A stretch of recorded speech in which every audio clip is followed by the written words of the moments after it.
હવે આ લોકોનું ગુજરાન કઈ રીતના કરીશું, અમે શું કરીશું શું નહીં એ જ કોઈ વસ્તુની ખબર નથી. હવે અમારું જો દુકાન જ નહીં હોય તમે કરીશું શું? તો ના જ પાડે છે કે દુકાનો નહીં મળે, મકાન મળશે. જો મકાન મળી શકતા તો દુકાનો કેમ નહીં? આની પહેલા જેનો કેસ ચાલે છે એ લોકોનું હજી કશું કર્યું નથી, પણ અમે તો કેસ બી નથી કર્યો ને અમે તો ક્યાંય કેવા જે અમે નડતર રૂપ બી નથી થયા. તો સૌથી પહેલા અમારો નંબર લઈ લીધો. એએમસી કંઈક કહેવા જેવું તો રાખ્યું નથી.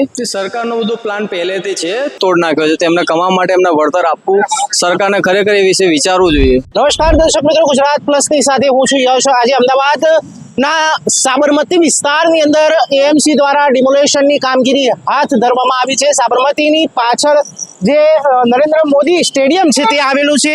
ત્યાં જ થોડાક જ અંતરે, સ્ટેડિયમના અંતરે જ અહીંયા ડિમોલેશનની કામગીરી એએમસી દ્વારા કરવામાં આવી છે. ત્યારે અહીંયાના સ્થાનિકો સાથે વાત કરવાની કોશિશ કરીશું, જે અહીંયા રોજગાર કરી રહ્યા હતા, પોતાનો ધંધો ચલાવી રહ્યા હતા. તેમની સાથે વાત કરવાની કોશિશ કરીશું.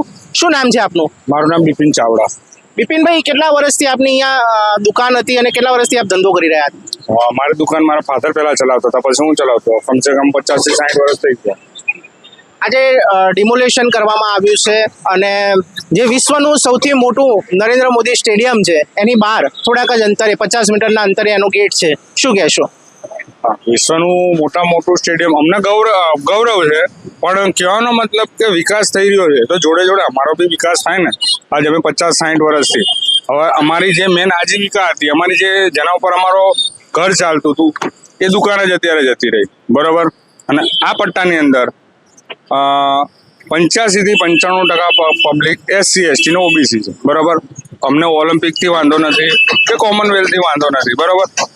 સરકાર જે કઈ કરી રહી છે દેશ માટે સારું જ કરી રહી છે, પણ કહેવાનો મતલબ છે કે અમને દુકાનો મળવા પાત્ર છે તો અમને દુકાનો આપો ને. આટલું બધું બનવાનું છે અને આટલું રીડેવલપ થઈ રહ્યું છે તો એની અંદર દુકાનો બને તો એમાં દુકાનો બને ને અમને દુકાનો આપે ને તો અમારું ગુજરાન ચાલે. અને હરેક દુકાનમાં કોઈ દરેક પરિવારની અંદર કોઈ 5, કોઈની 10 એવી રીતના બધા છે, બરોબર. તો એક જ વ્યક્તિ કમાવાવાળો ને 10 જણા 15 જણા ખાવાવાળા, તો બાકીનાનું હવે આ લોકોનું ગુજરાન કઈ રીતના કરીશું, અમે શું કરીશું શું નહીં એ જ કોઈ વસ્તુની ખબર નથી. હવે આના પહેલા એએમસી દ્વારા નોટિસ આપવામાં આવી હતી ખરી કોઈ જાતની? એએમસી દ્વારા નોટિસ આપવામાં આવી 1 મહિનાના ટાઈમ પીરિયડની અંદર, પણ અમે સરકારને જ્યાં જ્યાં રજૂઆત કરવાની હતી ત્યાં કરી. અમે કેસ બી કરી શકતા હતા, પણ અમે કેસ કે એવું નથી. સરકારની જોડે અમે છીએ, બરોબર. અમે વિકાસમાં ક્યાંય અડચણરૂપ થવા માંગતા નથી, પણ કહેવાનો મતલબ છે કે પબ્લિકને અમને તો આપો. આજે આટલી બધી પબ્લિક છે, અમે જઈશું ક્યાં? અમારું જો દુકાન જ નહીં હોય તમે કરીશું શું? પહેલા પણ ઘણા બધા ગેમો રમાઈ છે. વર્લ્ડ કપની ફાઇનલ હોય, વર્લ્ડ કપ હોય ત્યારે પણ અહીંયા ધંધો રોજગાર ચાલી રહ્યો હતો, ત્યારે કોઈ નડતર ના આવ્યું.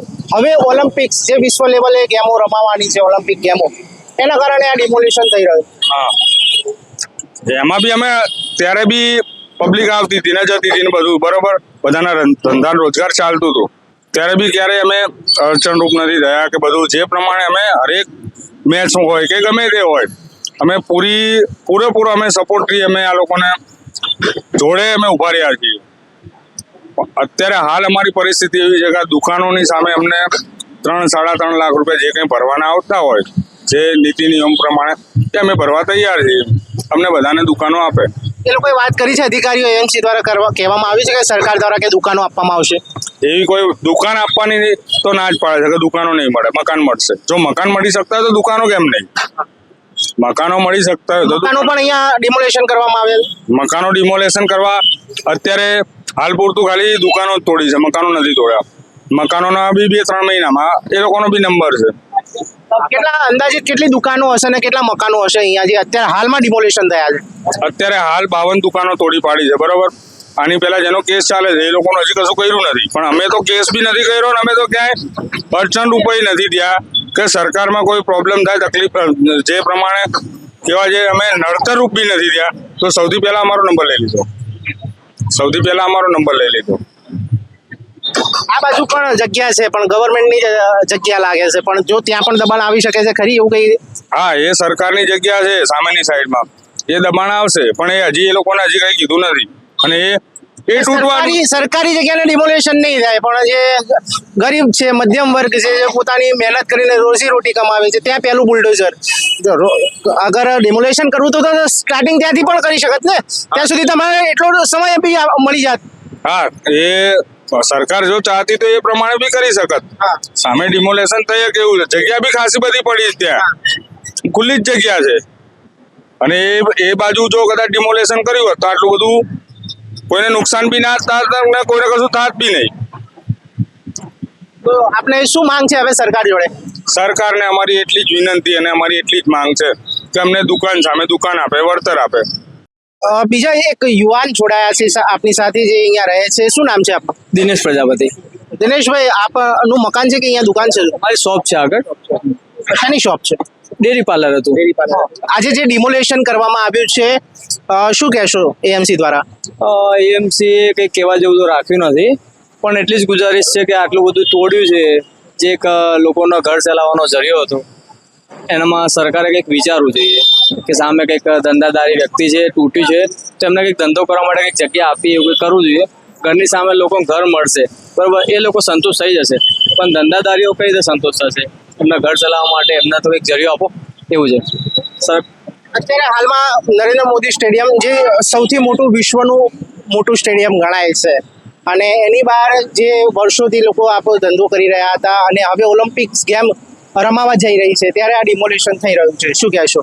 તે સરકારનો બધો પ્લાન પહેલેથી છે, તે એમાં કોઈ પેલું છે નથી. એમને જે વિકાસ કરવાનો છે એ કરવાનો છે, એમાં કોઈ આપણા સાઈડથી કમ્પ્લેન એવું નથી.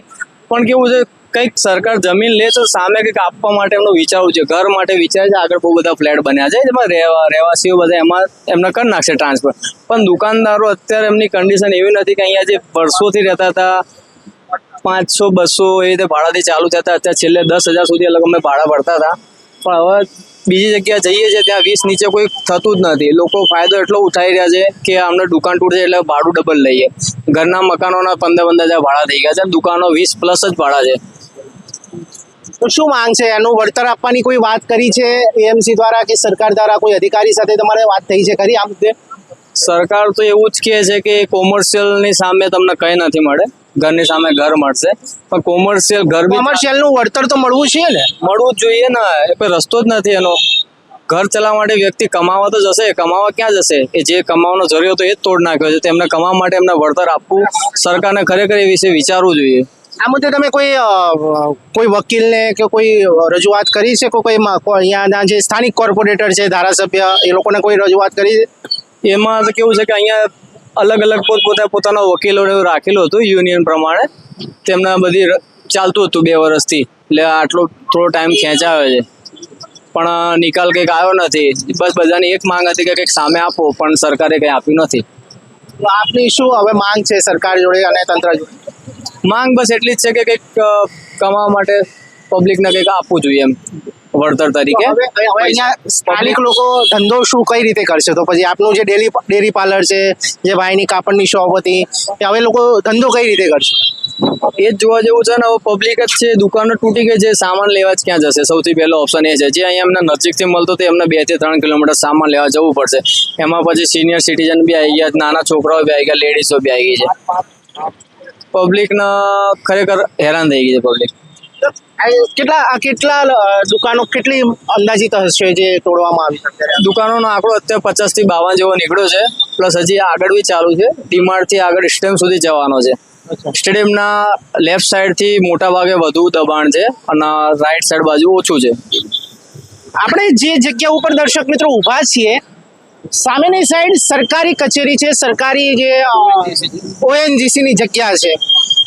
પણ શું સવાલ એ છે કે જે જગ્યા છે ત્યાં બી બહુ ખુલ્લો પ્લોટ રાખવામાં આવ્યો છે, પણ શું એ તૂટશે ખરી? કારણ કે જે રીતે આ બાજુ જ પબ્લિકનો જે ધંધો છે, જે લોકો રહે છે, તે તોડવામાં આવી રહ્યો છે. સરકારી સંપત્તિઓને નુકસાન નથી થઈ રહ્યું. ગરીબ લોકો છે, જે જીવન જરૂરિયાત રોજ કમાઈને રોજ ખાવાવાળા છે, તે લોકોને અત્યારે હાલાકી થઈ રહી છે. ત્યારે સવાલ લોકોના મનમાં એ પણ છે કે જે આટલી મોટી જગ્યા છે તેનું શું ડિમોલેશન થશે કે નહીં, તે પણ એક સવાલ છે.